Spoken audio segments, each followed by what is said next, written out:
Hello, I'm Sheila with the Grateful Goddess, and with me today is Carla Perez. She is a yogi extraordinaire, and she specializes in teaching classes for seniors, Parkinson patients. I know that you have a deep passion for working with the elderly, but tell me a little bit why. Why is that so important to you? Gosh. Working with elders, it's so important to me for so many reasons. Ever since I was little, I remember just like loving working with seniors. My mom would go to nursing homes and I would go with her. I always wanted them to be a grandparent to me, and I wanted to also just let them know. I wanted to be loved, and I wanted to love them in return.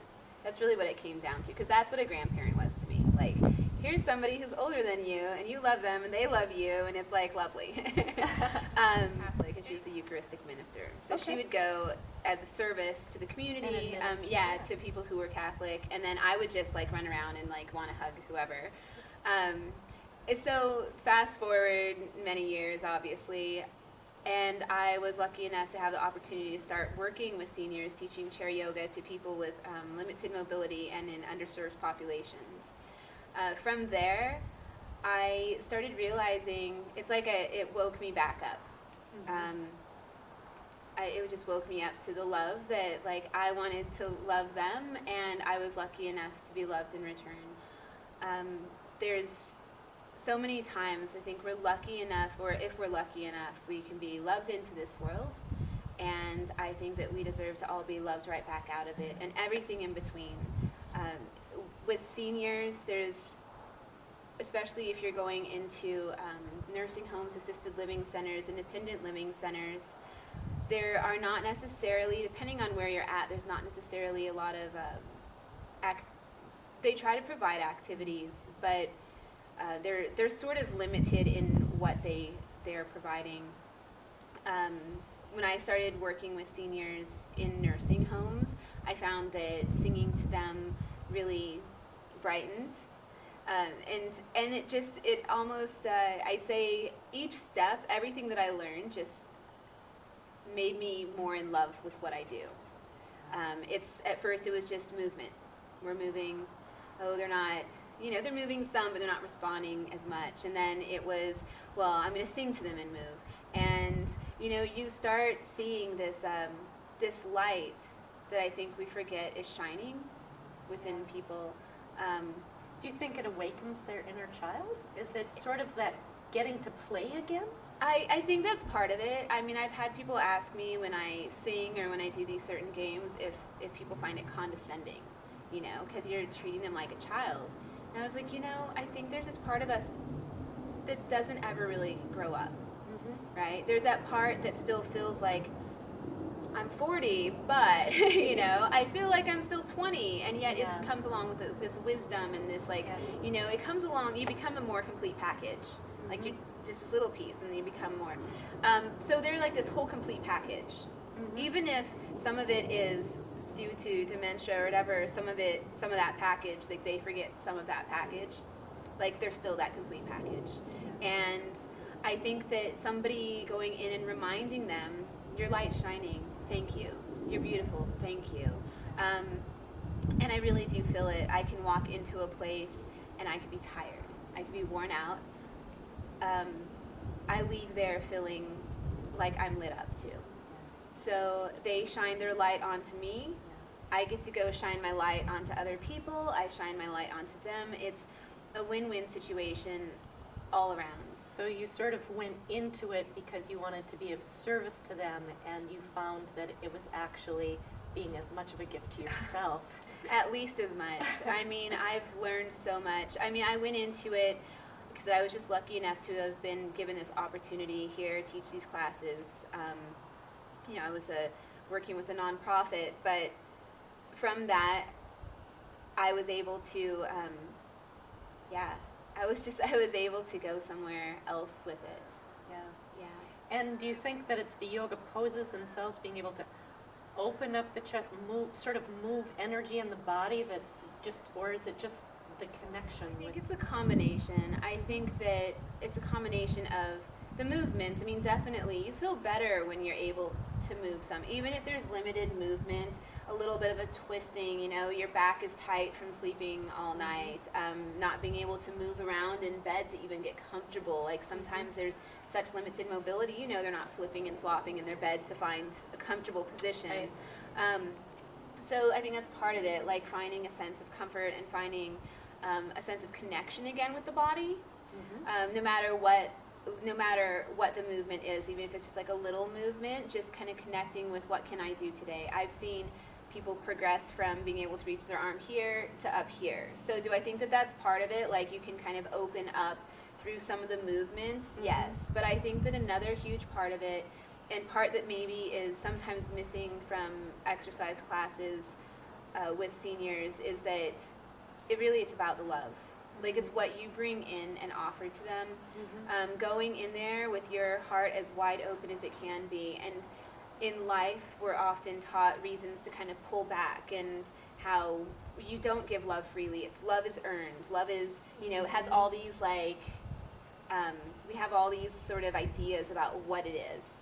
Right? But like letting go of all of that, and like when I would run into those nursing homes with my mom, and just I wanted to be loved and to love, and it didn't occur to me that nobody would want to adopt me as a grandchild, because I would like, who's this little kid running around, right? And it's sort of like I got back to that place, like, I mean, I'm not looking to be adopted, and yet I've had so many people sort of adopt me in a way, and I still, it's like being able to go back to that place of running into a place and just being like, I love you. And so I think that someone going in open, especially in a situation where you're being taken care of, but you're not necessarily being loved, because you're one of many people that's being taken care of. So even if you have a very caring, loving caregiver, if you're having to also spread that between like 5 other people, and it's a really long shift and a really long night, and you have kids at home, and there's only so much really that you can give. And here I get to show up for 45 minutes, an hour at a time, sometimes half an hour, depending on where I'm at. And my job is to just get them to move and just to love them. Yeah. Right? And so I think that going in, being able to be so open to that can also open them to it. And in fact, I'm so surprised that anyone would ask you if it's condescending, because you, to me, do just radiate love. And when you're coming from that place, I can't imagine how it could be perceived as condescending. And what's wrong with being playful? Where did we get in life in that everything had to be serious? Like, you get older, and then you have to be serious all the time, rather than playful. Yeah, and that's something I remind people of. In a class I taught today, I was explaining why we were doing some of the songs and movements, because once in a while you see a critical look like, why are we doing this? And just reminding them, like, hey, life is so serious. Like, it's serious enough without us making it more serious. Yeah. So sometimes if we can reconnect to that thing that's just like, happy. There's what's wrong with that. And I was like, and even if it feels silly, try it. Do it. Because sometimes it is fake it till you make it. Sometimes it is, you smile and your body isn't realizing if that's like a real smile or not. Like, you smile enough and it's releasing these hormones. Right? It's releasing things that you're like, I feel better. Right. And I mean, even like there's poses that with working with Parkinson's patients, and it's not just Parkinson's, but there's power poses, and they've done studies on this where like you open up and you hold this, and you hold it for 2 minutes, and it releases testosterone, and that testosterone then, you have more confidence, right? Absolutely. And I mean, so when you realize that, it doesn't even have to be something that you personally believe in. You don't have to believe in a song you're singing, a movement you're doing. You're going to get the benefit from it. That's so true. If you're there and you're just putting yourself into it. And I think that's what, and so for all I know when I first started showing up to my chair yoga and senior movement classes, that I was scared, and I was just smile a lot. Like, I would just smile, and I would just move with them. I was very nervous, but it opened me. Was it the movements that opened me? Maybe. Was it the people that opened me? Probably. Yeah. But It is interesting that you bring that up. You know, I know all about the power poses as well, and it's especially in today's day and age with everybody being so focused on their phones, and we get smaller and smaller and smaller. And women have a tendency to take up less and less space. Yeah. Men are more comfortable spreading themselves out, and that is what the less space you take up, the less confidence you have that what you are bringing to the world is valuable and worthy. Yeah. So and that's one thing that, I mean, I make them, not make them, but I have them like sit with their legs wider, you know, sit up tall, Yeah. push their chest forward, reach their arms up. And I will tell them sometimes, like, we're taking up more space here. Take up as much space in your wheelchair. Take up as much space in your chair. Yeah. You know, like, thrust that chest forward. Depending on the classes I'm teaching, I was teaching a Parkinson's class yesterday, and I was telling them, like hands on the hips, we were standing up, and I'm like, push your chest forward. I was like, you're Superman. Like, Yeah. I mean, I think of, like, the Superman, like, opening Right. up. It's like, Superman. Yeah. And I was like, or I'll say, proud like a peacock. You Yeah. know, puff your chest up like you own the place. Yeah. You know, things that just, and I was like, I don't care what phrase it is. If you have to say a different phrase in your mind, fine. You know, but whatever it is, do something that makes you feel like you have a place in this world. Yeah. Because we all do. And I feel like I'm lucky enough to, when I go into senior centers, when I go into nursing homes or skilled nursing facilities or assisted living facilities, I didn't know who these people were before. I have no sense of loss. Family members, it can be really difficult, especially if someone's suffering from dementia or you see them on that road going back home, you know? And you're like, I'm not going home yet, and I'm watching you, and you're watching them go, and they're not where they used to be. They're not who they used to be. And that can be the hardest thing, is I think seeing a person change in that way. But I get to go in there and see them exactly where they are. Yeah. It doesn't matter who they were, where they were, I don't have an attachment of, like, a definition that I wanted to attach to them that now I'm having to see it shift. Right? And so I just get to go in there and love them. Yeah. And we've talked about how, you know, important it is who you surround yourself with. And so I can imagine how scary it would be to be in a phase of dementia and starting to lose what you think of as your control, and it would be very confusing and very whatever.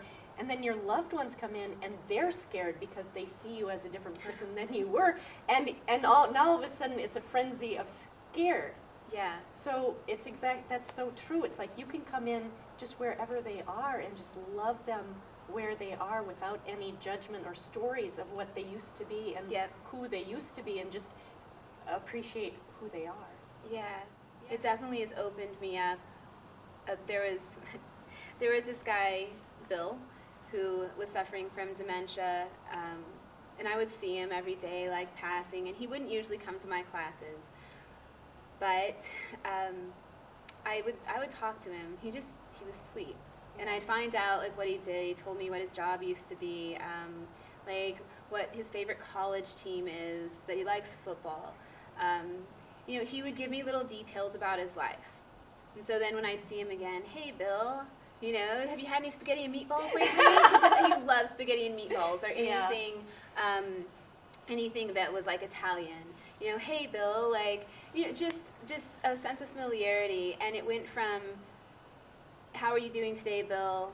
Oh, I'm feeling really cloudy. I'm feeling really confused. I'm feeling, you know, it was always just really confused. And you can see that, like, that confusion. Yeah. And so he wouldn't want to come to class. But then I was able to start getting him to come to classes, and he would move, and it was just this sense of familiarity that was sort of, that was building. But if he didn't come, because I think the hardest part is when they don't remember, and it's hard for them to be like, I don't. If you say, do you remember this? No, they don't remember. Yeah. They don't. And so I try to keep that phrase, do you remember, out of anything. If I'm doing a song with them, I won't be like, do you remember the movements? It's just like, I'm just going to say the words, and we're going to do these movements, and then we're going to sing it through. Yeah. Or we're going to sing this song, and if you're not familiar with the movements, we'll sing it 2 times through. The second time around, join in. Or if you know the words, sing the song, but the second time through, do the movements. So one of the times as I was leaving, Bill, I was talking to him and reminding him, like, hey, so when you come to these classes, you really love the classes, you should come to the classes. He didn't remember. And you could see this sadness, like this, don't remember. And I just told him that he doesn't have to remember. He didn't have to remember me. He didn't have to remember the class, but that I would remember him. And I think that teaching people, so many times we do things for recognition, and I've been guilty of that too. You want to be remembered. And when you realize that you would do this day in and day out if no one remembered you, because for those moments, you don't need to remember, they don't need to remember you. Like, love is love, whether it's remembered or not, you know? Like, smiling at somebody in the grocery store, whether they smile back or know who you are or care, it's shining a light for a moment, you know? And if you can shine a light in someone's dark place, even if it only lights it up for a second at a time, it's worth it. Thank you.